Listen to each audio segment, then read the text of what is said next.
Hey everyone, welcome to No Proscenium's Review Crew. This is the show where we chat about things that our reviewers and editors talked about and saw over the last week or so. It's a partnership to the Review Rundown that publishes on the site. And it's also now where we decide the pick of the week for the main podcast. You can find us here every Wednesday, usually at 5 p.m. Pacific, and then in your podcast feeds under the No Proscenium feed. So this week on the show, we have Edward Milcrease from New York City. Say hi, Ed. Hi, everybody. Good to be here. We got Patrick McLean from Chicago. Hi, folks. Always good to be here. And then we got Juliet Bennett-Ryla from Los Angeles. Hello. Today we're going to start off the show. We're going to throw to Patrick to update us on his show he talked about last week. Yeah, and in particular, in regards to essentially my COVID scare that I had recently. So in case for those who did not listen last week, or this is your very first time listening, welcome, though I would recommend listening to the main podcast before listening to a Review Crew episode. No offense to any of us. I attended a show in Cleveland where it was an hour-long experience where an audience of 10 went on essentially a dark ride journey, and it was split up into two groups. So 5 people essentially took one path, and 5 took another. 30 minutes of it was outside, and then another 30 minutes was inside, though typically when we were inside, except at the very end, you were either in a one-on-one interaction with a performer or in a very small group setting with a performer and maybe 1 or 2 other audience members. And I saw that show on Saturday, sorry folks, the 10th. I saw that Saturday, the 10th of July. And then we were alerted, the producers truly acting in everyone's best interest and doing rightfully what they should, had been informed that an audience member who was in that showing, who was fully vaccinated, tested positive for COVID-19, and they were doing their due diligence to inform me. So then on day 7 of exposure, which would have been July 17th, I went and got tested. The next day, I was informed that I too have tested negative, and additionally, there was a performer we were informed who had a one-on-one engagement with this audience member who tested positive, and that performer thankfully also as well has tested negative. So it seems to be the best case scenario for the situation, and it is currently day 11 since the exposure for myself, and I still am experiencing no symptoms. I feel completely fine, and frankly, between a negative test on day 7 and still feeling good, I feel very confident that I have no issues and I'm going to be a-okay. Yay. Yeah, that's good to hear. Has this kind of affected how you feel about doing in-person shows right now? I know everything is kind of ever shifting. Like Los Angeles is back under a mask mandate for anything indoors right now. So I think that would affect how I think about some shows. So I don't think it's something much different than that. Yes, and unfortunately it has. I will admit that once again, of no one's fault, that it's except maybe society, that I am soured a little bit in attending in-person events at this time. There was a lot of kind of immersive adjacent stuff that I had been kind of clued into recently. Some local escape rooms doing original things.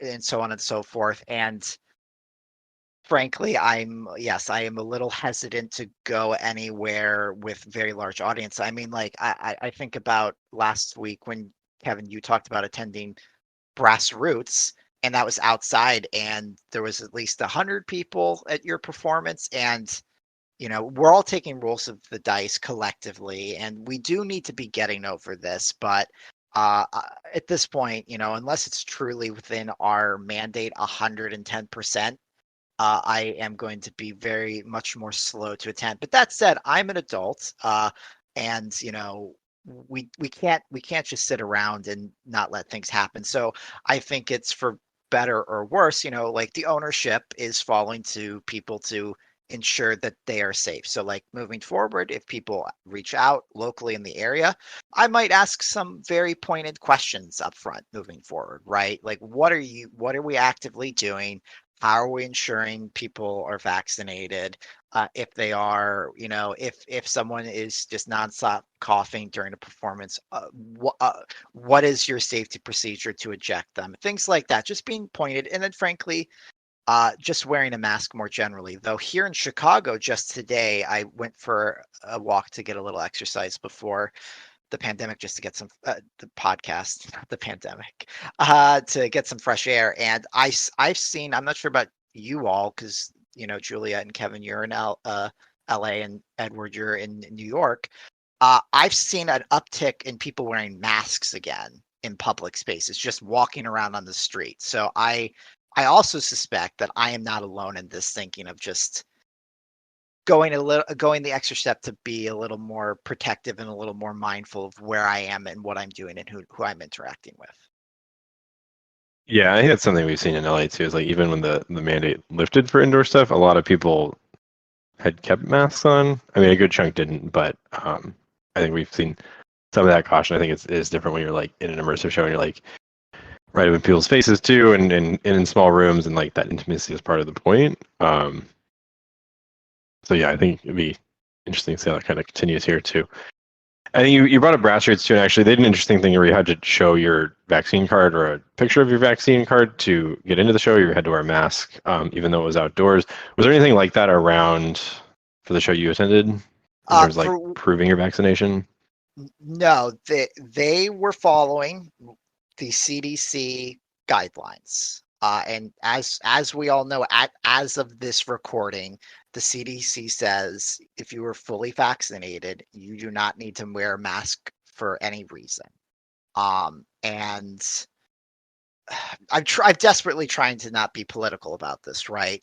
So I think in that sense, I think it's just gotten to the point where I think collectively we all should be questioning that guidance. Because in that sense, like I can't be upset, as I said, with anyone or have any concerns with anything because I presume all of us on this panel are science believing people, and if the science says we are safe, you can't pick and choose. Like we are safe, right? Like it's an all or nothing sum game. Now, can science fail and be incorrect? Sure. But ultimately, if you believe it, you believe it. And I do. And so did the company, and everything was followed. And they ensured that all their performers were vaccinated. So you weren't ever interacting with someone who wasn't. So I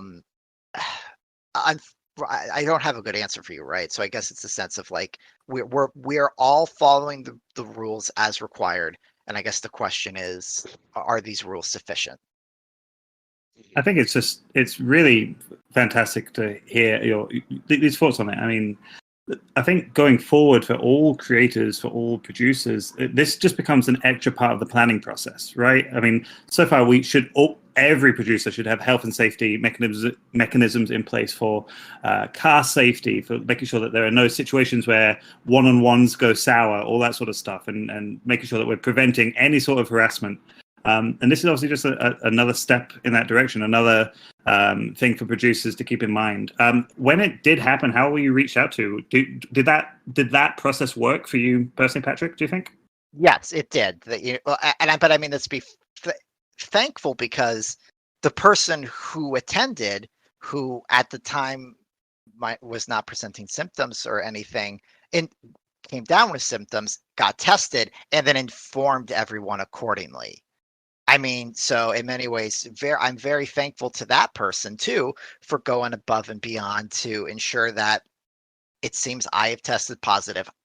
I need to go back to the last 14 days and retrace my step and get contact. And the producers of the show immediately got in contact with us as soon as they know. So that sense it did work. And while I do agree that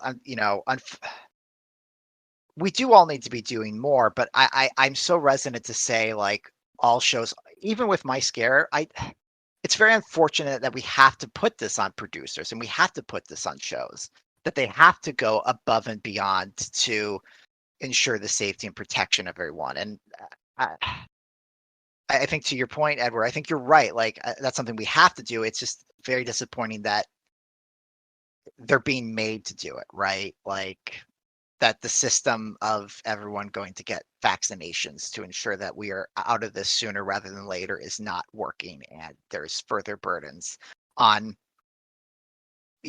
performers, small businesses, restaurants, like the list can go on, right? Yeah, and it's just like unfortunate situations that we're all kind of stuck in now. And I think, even though it felt like things were getting better, we are just like, it is just kind of the reality for probably considerably longer than I think we'd hoped or had thought, and just gonna have to keep dealing with it, fortunately. All right, and then I think, Patrick, thank you for sharing that. I think it's important to kind of hear kind of a perspective like that about these shows too, and we try to get that out there. And then I think we'll stick with you. I think you were going to cover some VR piece. Yeah, absolutely. So I am covering. I recently had the opportunity to play Madrid Noir. This was actually made its debut last month in the middle of June as part of the Tribeca Film Festival. It was one of the entries, and it was actually reviewed on our site by Catherine Yu, our executive editor, who really loved this piece and even did a Q&A that is available on the website for people to read, that with the creators, where she asked some really great questions. And Madrid Noir is developed by No Ghost and was produced by Atlas 5, where you are the friend of Lola, who is a woman returning to Madrid to clean out the apartment of her uncle, who you come to learn she had a falling out with because he seemed to be involved in some very shady business. But of course, like many things, as she unearths the memories and retells you the experience, she also discovers new things, and maybe there's even a few clues or two left along the way to point her in a new direction to get her understanding. It's about a 45-minute long experience. I think probably at the most, if you're really kind of taking your time to soak in atmosphere and prolong the few moments of character interaction. And it does a really kind of interesting thing where it's a mash of different kind of forms. So basically, generally, you are standing and you're stationary, but at times you're either in the uncle's apartment with Lola as she's cleaning it out and having these moments of physical interaction, like, hey, can you go put that away? Can you open those drawers? Things like that. And then when she gets into retelling her time spent in childhood with her uncle, it's this theatrical staging. And what I mean by that is that you're looking ahead, and and thus appears literally like a stage. It's like an actual, like, the raises up a little bit. It looks like like flat walls, and there's set dressing, and it's like it's her as a young child, and she's recounting the experiences, engaging in there. And then it leads into a few moments of interactivity of being her, like, oh, I was very suspicious where my uncle was going, and having received a camera from him, I decided to start taking photos of him at night as he left the building. So then you're her with a camera, and you hold the camera up, which switches to like the lens view, and you can snap photos of your uncle on the street as he interacts with various people and objects and stuff like that.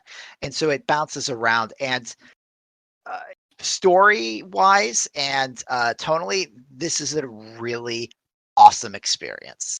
This is everything that the power of VR and what it can do for immersive storytelling. The music is stunning. the perspective and the environments are rich and lush. Lighting is used to such a wonderful effect in this, like very mood based. Like, like at one point you're underground and the train tracks are the train's going overhead.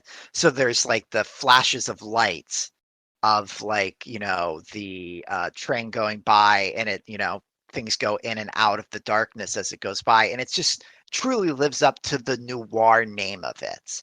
And I really enjoyed that aspect of it a lot. Go ahead. How else, like, kind of other than like the lighting and stuff and the tone, does it capture like that kind of noir feel, or is that mostly in like kind of the tone of the piece? Well, it's in the tone of the piece, and there are a few moments as Lola, as I said, you're taking photos, so you're like watching your uncle from a distance. There's at one point there's like a chase sequence, and it is a little unclear whether you're Lola or the police chasing your uncle, but you have a flashlight and you're like trying to like, what's that sound? And you like take the flashlight and you light it up, and there he is climbing over a fence before he falls to the other side. And then maybe he's running across the street. And there's further other information like that, but it's definitely conveyed through kind of atmosphere, like signs. There's like neon signs and stuff like that. It's definitely the environment does a lot of the heavy lifting. But that said, though, Catherine, as I said, really loved this piece and really enjoyed it, and I think it has a lot of good going for it. But that said, I do disagree with the staging element of it. I think, and this is a problem that a lot of VR experiences have, a lot of narrative VR experiences, where it's that capturing that cinematic element. Because while I thought the idea to heighten perspective to like make it look like a very stylized play setting, like you were watching a play unfold at certain times, it was still just staring straight ahead. And I think this is a problem that happens with a lot of VR, where we can look around, right? You can look around in 360 direction, but ultimately so many VR narrative experiences force you to stare straight ahead for key moments. And it didn't work for me. The best times were when I was in the apartment with Lola in the present day, and she'd be like, "Oh, hey, look at this postcard." And she would actually like lean in close to, me and my headset, and I would find myself just instinctually like leaning in, looking over her shoulder to look at the postcard, where I felt like a lot of the passive stuff was just like, it's a nice change to like convey dramatic narrative storytelling in a very heightened, stylized way, but it still feels very removed. And It's just not one that like does what VR can do. Then kind of like right, and that's yeah. yeah, and that's what I'm saying. That's like the limitation of the art form currently, is that, and I'm playing a different game, a horror game right now, and whether I read a review about it or an article where they pointed out, or I've seen it in effect, but like there's times where you go into a room and you trigger the cutscene, the video game cutscene, but they talk about it's very hard to do, because it's like, well, the person could be looking anywhere. Technically, I could turn my back on the action and not watch any of it. I could just stare in the other direction in VR and look at, just kind of what's the background that's behind me that doesn't need to really be looked at, right? So I think, as maybe more and more people get situated and engaged with VR and storytelling, maybe we can find a way to allow them to be in the moment at 360 degrees, rather than trying to force perspective for a majority of the narrative. We can tell them, okay, listen, you've done this before, follow the action, be engaged. I'm very curious to see it, and I think Madrid Noir really took a step in the right direction to solve this problem, but it is still an issue the medium has when telling stories.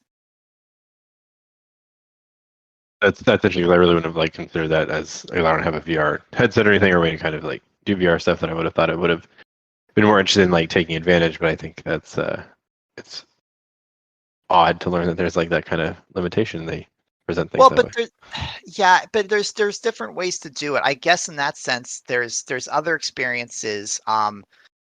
where while you might be narratively staring straight ahead for a while, you can still like have a lot of stuff that is going on in regards to it. I'm thinking of the line. I'm not sure if anybody on the panel knows this or sees this, but really briefly, basically it's like when you're watching, you've walked up to a table, and it's like essentially like like a train track, like an old school train track model, but there's like figurines and stuff.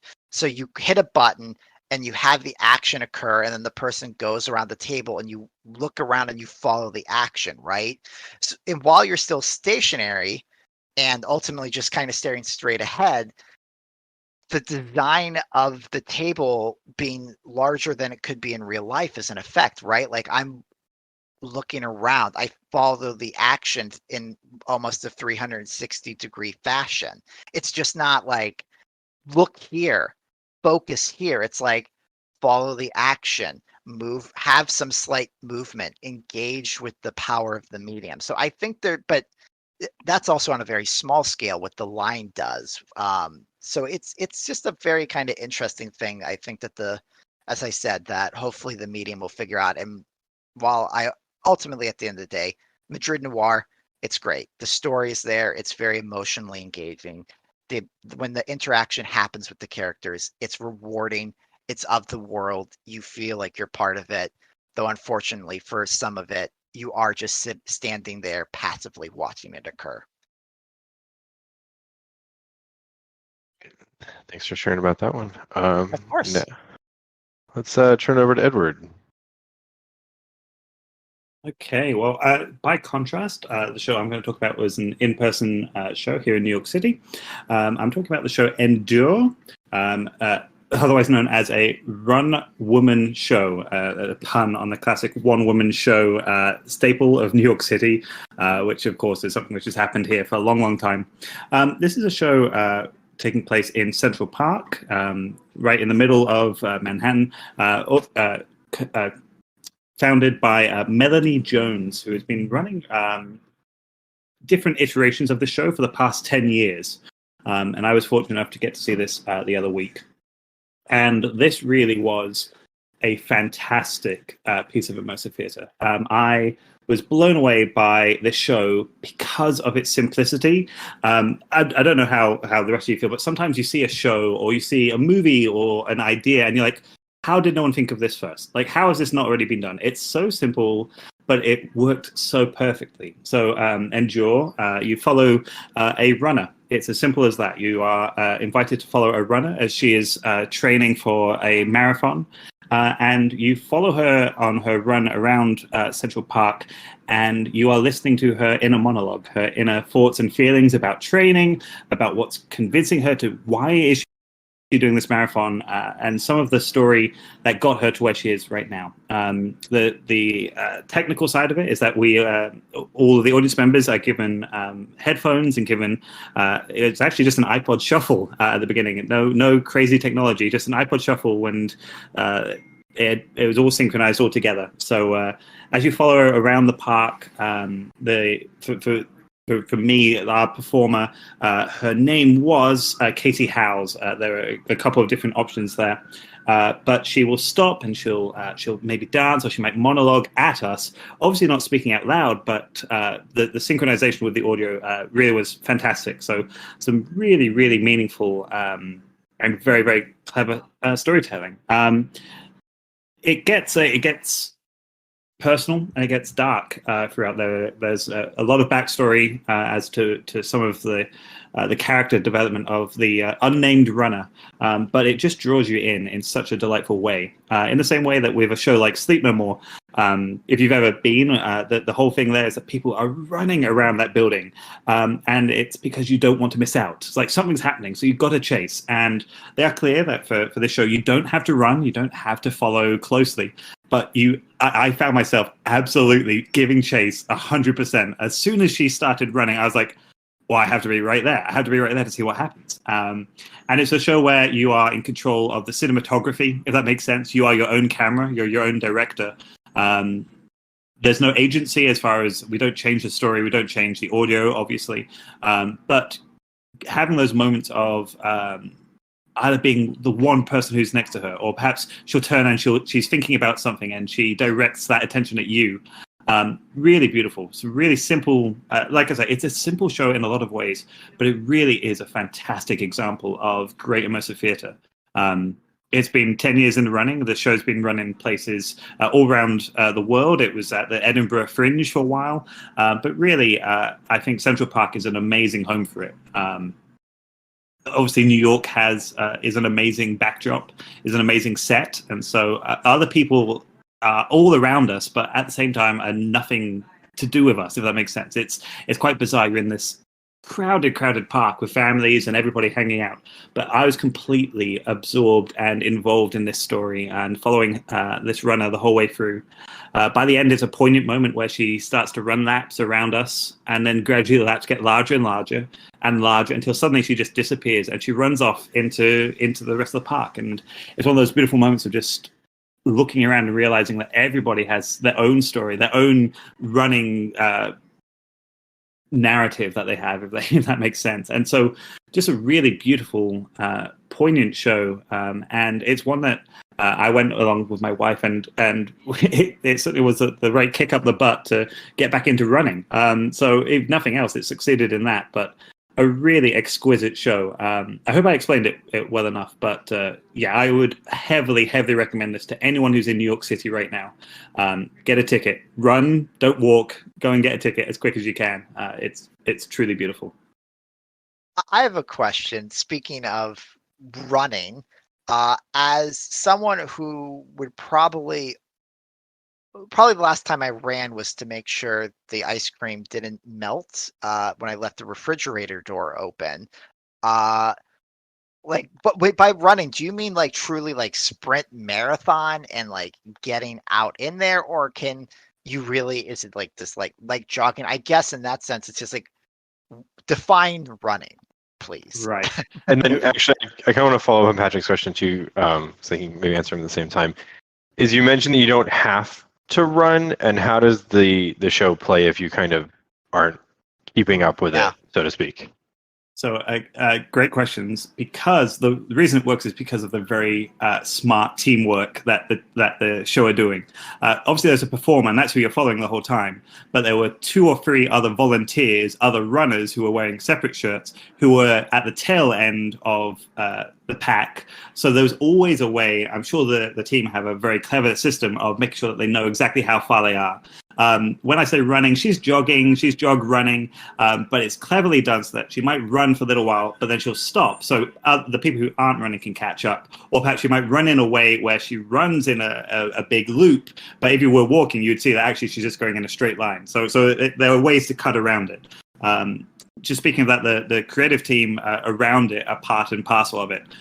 So, for instance, she has water bottles, and she'll drop them, and the team are there to help that and help guide those who don't want to run, who want to jog alongside, or who want to walk.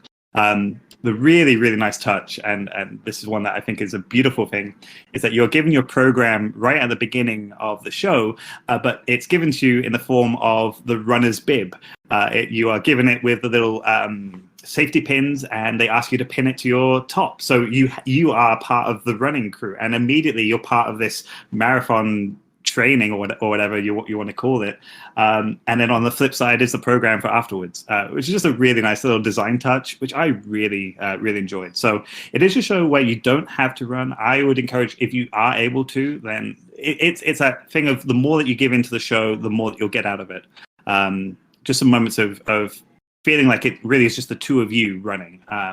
For me, it was a group of around 10 or 11. Again, they had a system where they asked everybody to show their vaccine cards, and if you had a vaccine card, your bib had a sticker on it. So the performers knew, the stage managers, or whatever you want to call them, everybody was able to tell who had already been vaccinated and how to keep distance. And obviously, we were also recommended just take your time, take some space from each other as best as you can. So they had those sort of systems in place, which I think was a really smart way of doing it.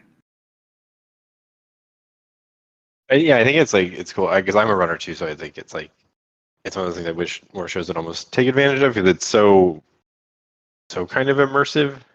I think to kind of be part of that chase, like you mentioned, like it is a big part of Sleep No More, and something like this, it sounds like just a cool idea to do. Exactly. It really is so simple. Like that's the thing I was like coming away from it like, why have I not seen this before? Like it's so simple, but it's so beautiful. And like I said, I mean, not going too deep into the story, but for this runner, she had a relationship which failed, and that relationship and how that's affecting her. And why is she running? Is she running because of that? Is she running away from that? I mean, it's all that sort of stuff. And there's a beautiful narrative and the poetry of the script is really lovely, and there's some really nice, poignant moments, like I say, and moments of reflection. It's not all running the whole time. It really is a run for a little bit, and then a stop, and then the performer might stop and do a more reflective moment here or there. It's very, very clever, just in its simplicity. The other show, which everybody should see, if you're coming to New York, hey, let the New York team know, and we'd be more than happy to tell you about it, what's going on. But the other one that everybody says is Her Long Black Hair, which is another pod play which takes place in Central Park. And that predates Sleep No More, that predates Then She Fell. That's a fantastic piece. It's just a pod play by Janet Cardiff, I believe. And this really felt like an extension of that, because whereas that was a pod play, which you can do at any time of the year, which is wonderful, everybody should do it. Here we had the same idea and the same narrative given to us through the audio, but because there was a performer literally to give chase to, it just made it feel so much more exciting to be part of the journey. Sure. And yeah, I hadn't heard that other show, but I think it's always cool when I think any kind of immersive thing pushes you out into the city to see it in a different way that like you haven't seen before, even if you've lived there for a long time or a short time or whatever. It's always nice to I think experience it kind of from a different perspective, or to incorporate your city into like a show. It's always fun.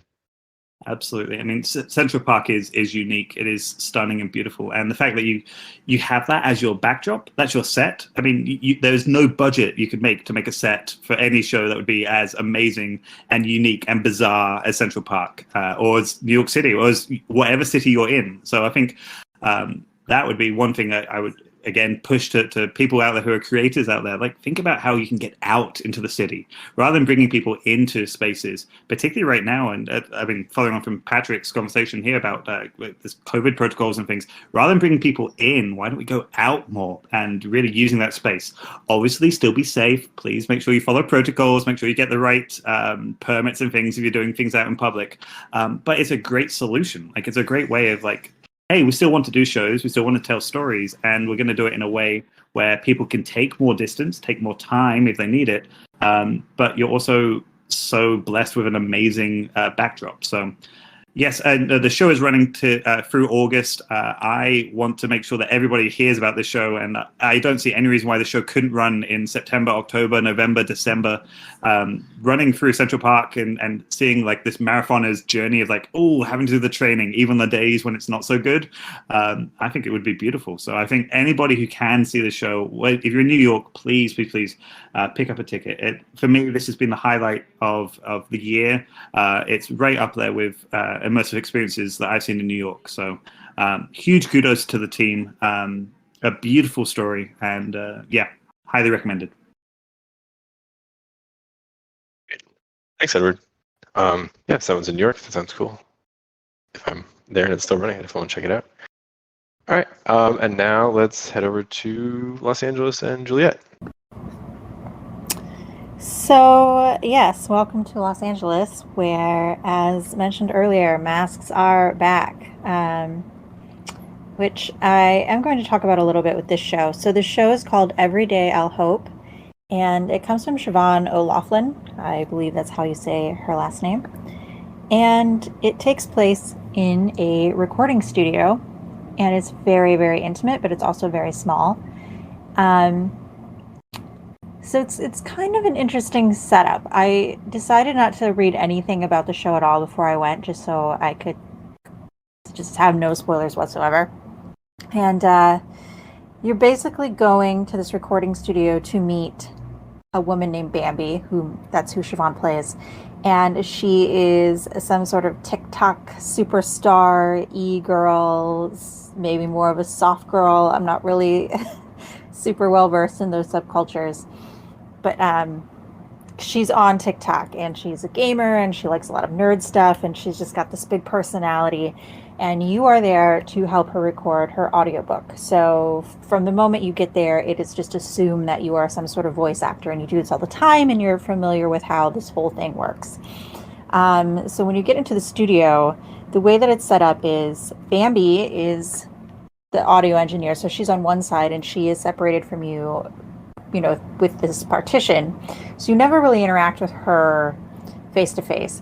But you are in an audio booth with 3 other audience members. And obviously that's a very small indoor space, and you're all mic'd, and you have headphones on because obviously you're helping her record her book. And the way that we did it was midnight of that, or technically 11:59 of that night, was when the mask mandate came back for us. So we were in a weird limbo where we could choose to wear masks or not. The 4 people in my group, I knew 2 of them. We all knew we had been vaccinated. We elected to take our masks off. I think that was fine.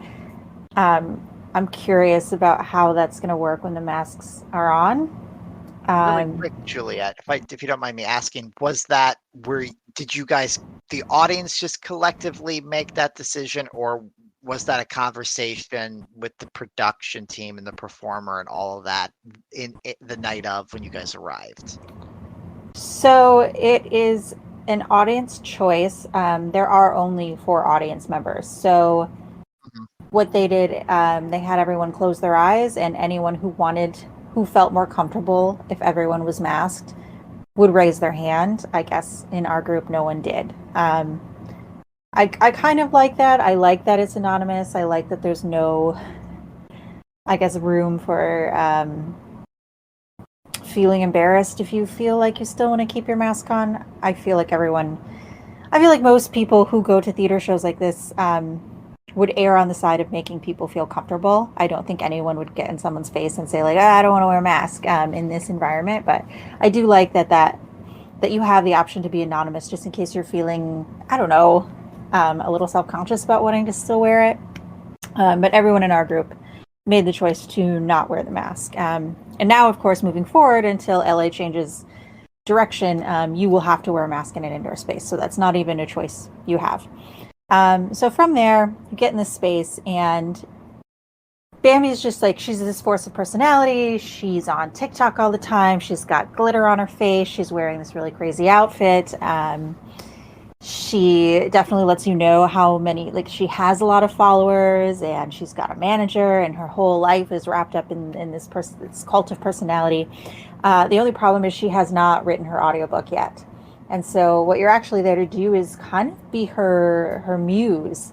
And the way she does it is she does have you record a few lines, but she starts asking really intimate and very personal questions. And she doesn't really quit instantly. So she might ask you something really personal, and you might say, I'm feeling really lonely. And then she's going to ask you why. And, she doesn't pry in a way that I would consider insensitive, but even in my small group, I feel like she got really deep.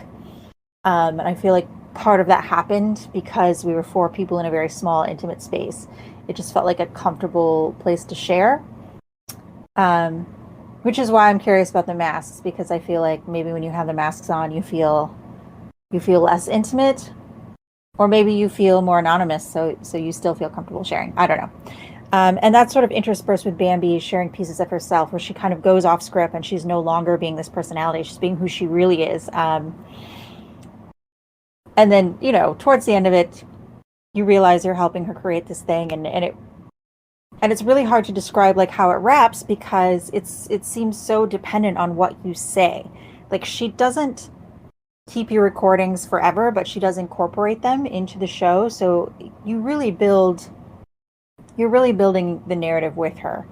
And I was surprised to like it as much as I did, because, like I said, I didn't read anything about it going into it. And just based on the photo of the character, I thought it was going to be maybe some performance art or something that didn't really have much of a narrative. Like I just really wasn't sure what I was getting into, but I found myself really enjoying it. Bambi was funny, and the people telling the stories were funny, but they were also very personal and very intimate. And she interspersed that with her own stories, and it really humanized her in a way that maybe was the point. I think a lot of times we can look at people who are on the internet and they're just like all out there all the time, and they just don't seem like a real person in some ways. And then you peel back that layer and you're like, no, this is a real person. Like this person is the same as anyone who creates something. And that's what I really liked about it, was just how humanizing it was. And I think anyone who's a creator of any kind can go in there and relate to her, whether you're trying to write a book or do a show or music or whatever. And I like that she picked a TikTok creator, because I feel like sometimes we get in this mindset of not recognizing that does take a lot of work to be a personality online. And the comment section of anything is horrible, and it doesn't matter if you're like an online journalist or a TikTok star. Like, you have to deal with that, and how does that affect your mindset? And yeah, overall it was just like a really humanizing, intimate, and genuinely at times funny experience. And yeah, I'm really glad that I went. Juliet, did you see Siobhán's Brick and Bone bathtub before? No, there were a couple times when I had wanted to check it out, and it just never worked out timing wise for me. So this was actually the first piece of hers that I'd been able to see. Excellent. Just because that's perfect, actually, because Siobhán is a fantastic performer. If people listening haven't seen her work, she really is truly fantastic. She just feels so risky, because the show just feels like it will either work or not work, so dependent on the audience. And that was the case for Brick and Bone. Obviously she has her story and she has her point she has to hit, but it sounds like here for this one as well, like if the 4 people in the recording booth aren't going to play, they don't want to play ball, the show just doesn't work.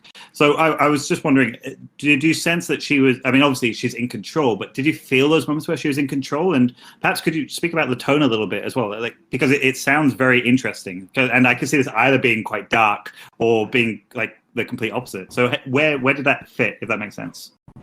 I mean, it did get at times really dark, not so much her. Like her narrative is both light and dark. She's got these aspirations, and then she's also got a lot of self-doubt, and there's a lot of inherent loneliness in her situation. She lives in a studio. She makes a reference to a partner that is no longer with her. It feels almost like she's got a little bit of imposter syndrome. Like, do I deserve to be this person that people follow? But some of the ways that she expresses herself and how she's feeling are very funny. And I don't want to give that away, but she doesn't just complain at you or sob at you. Like, there are a lot of cues that she does really well to let you know when she's joking around or when she's sort of fronting in a way. But where the darkness really comes in is where people take it. I'm not going to share any of the secrets that were spilled in the sound booth, just because I feel like that was an intimate and closed space. But there were people who shared things that were, I guess like they shared moments where they felt at their lowest, and they also shared a lot of aspirations that they have. The pandemic came up. At first I wasn't sure. Like, she had asked me if I was good at lifting heavy things, because I had mentioned that I was moving. And I was not at that point sure if we were in a world where the pandemic existed. And I was like, oh, I used to be, but there was like a really long period of time where I didn't work out or anything. So now I'm a lot weaker than I used to be. But then later, people started talking about their experiences during the pandemic, which, as I'm sure we can all attest, were pretty isolating and scary at times. And then it was like, oh, okay, like, we're in this world. We're talking about what really happened to us just now. And, it's definitely where you want to take it. Like, at one point, she asked if we were mostly optimistic or mostly pessimistic. And I feel like if you're truly just this bubbly optimist, like, where you're taking it is in a different direction than someone who is dealing with anxiety or depression or trauma. So I think for her, the tone is always going to be kind of a balance of light and dark, but I think tonally speaking, the audience is really going to drive where that goes after that. And you mentioned that it's like you knew a few people in your show. Like, do you think it would play differently if it was 4 strangers in that booth, or is like how important is like that kind of intimacy to the show and where she goes? Yeah, it's hard to say. I was in the booth with one person that I know very well, one person that I know mostly online, given the state of the world being mostly online in the past year and a half, and one person that I had never met before. But she knew the person that I was an acquaintance to. So everyone kind of had, they either knew each other or they knew each other through degrees. I could see that having played differently with strangers who are not going to reveal extremely personal details about themselves, but I could also see it working with strangers who feel more comfortable sharing extremely intimate details with people that they think they're never going to see again. So I feel like she set the tone. She set the tone for us to do that. You know, her character is doing that. Her character is opening up.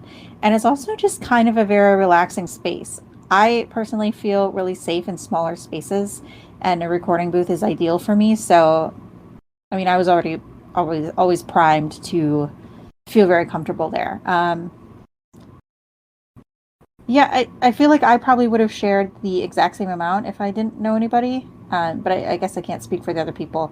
I could definitely see it going both ways, depending on whether you're someone who is more inclined to share with people that you've never met because, you know, you don't have any shame in front of them, or if you're more comfortable around people that you do know. It sounds delightful, and I love when immersive shows allow the audience members to be themselves, and that's okay. Like I think it's easy for us to come up with things where you need to be performative, or you need to be in the LARP world, for instance, where you're assigned a role specifically, right? And here you're assigned a role as like you're part of this journey. Like you are gonna help with this audiobook, which like that sounds like such a hilarious premise already.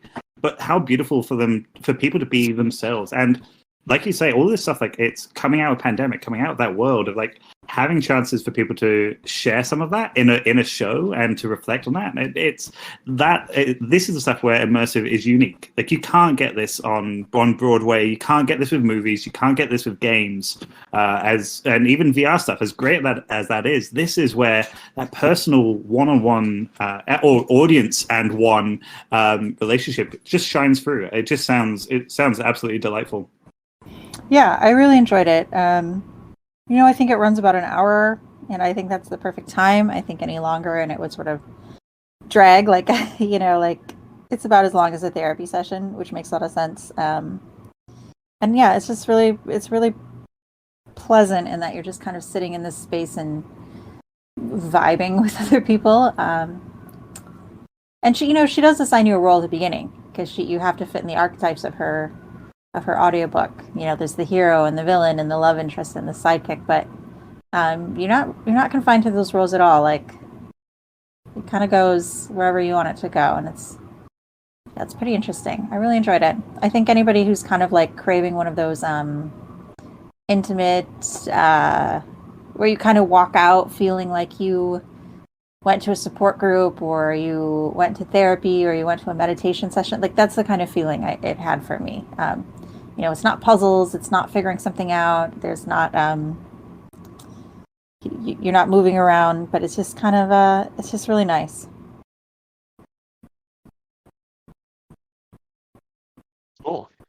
Thanks for covering that one. And now some of the shows we kind of head towards wrap up here. We'll use these shows to make the pick of the week for this week on the main podcast. If anyone has any last arguments or points they want to make about their show or questions for anybody else, now's the time.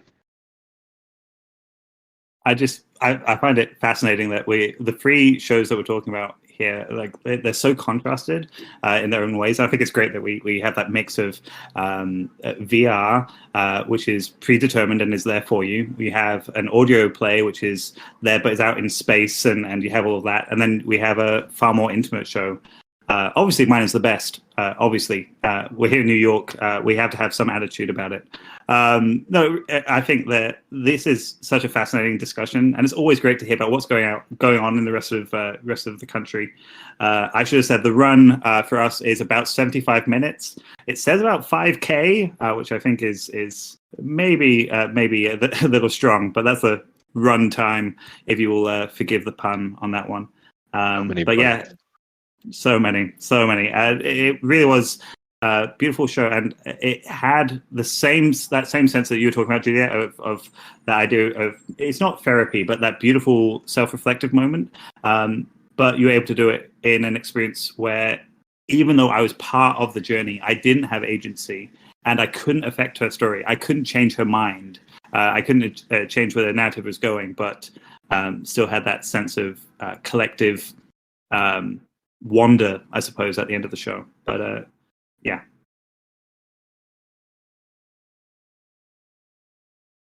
Right. Thanks, everybody. We'll follow that this week. You can always find us here on Wednesday evenings in the Discord, and then I'm not sure what day we actually publish into the podcast feed, but you can find us on the No Proscenium podcast feed as well. Thanks, everybody. Have a good one. Thank you, Kevin.